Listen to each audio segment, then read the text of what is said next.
Assalamu alaikum wa rahmatullahi wa barakatuh. Respected viewers of Radio Islam, Alhamdulillah, the Hujjaj are in good spirits. So, to give you a bit of a report on how things progressed after the wukuf of Arafah ended about 7 p.m. We remained within the tents in Arafah for about 2 hours or so before it was our allocated slot to embark on the buses. Those who did the leg between Arafah and Muzdalifah walking, they left the tents already before sunset, but remained within the boundaries of Arafah. The bus journey itself was smooth. I think within half an hour, we were moved from our tents in Arafah to the designated area in Muzdalifah. Now, as everyone knows, in Muzdalifah, there's no building, there's no tent. It's just open air. You're lucky if you can get some carpets that have been put on the ground, and we were fortunate in that regard. Pebbles were given to the Hujjaj already in Arafah, but upon arrival in Muzdalifah, if you opened up the bag, you would find that there were less than 49 or 70 pebbles, depending on how many you needed, whether you were doing the 5 days or the 7 days. I mean the 6-day Hajj, because they were bigger size pebbles than compared to what we normally use for pelting. So the Hujjaj got to fulfill the sunnah of getting onto their knees a little bit and picking up a few pebbles from Muzdalifah.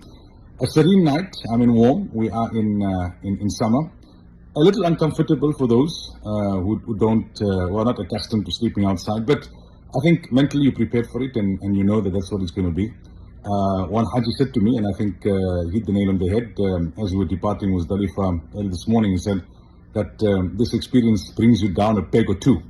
So I said maybe a little bit more than a peg or two, maybe quite a few pegs. We've been saying this repeatedly, that Hajj is meant to strip you of all of your vanity and ego, take you out of your comfort zone, where you totally surrender yourself to Allah Tabaraka wa Ta'ala. Then began the big walk. After Salatul Fajr and a brief dua, we commenced walking. It's a straight road. You walk from your designated space in Muzdalifah and you pass your own camp in Mina. The South African camp, as we previously discussed, is right at the end, close to the Mina-Muzdalifah border, and you carry on walking. So it wasn't very hot at that time, but the crowds were huge. It was congested. In some places it was kind of bumper to bumper because the authorities were managing the process. Until you reach the Jamarāt bridge, there within the bridge structure, or within the Jamarāt structure, there's a good cooling system. Pelting went off very smoothly. I think many of the Hujjaj who were pelting for the first time in their lives were relieved that okay, it's not that difficult.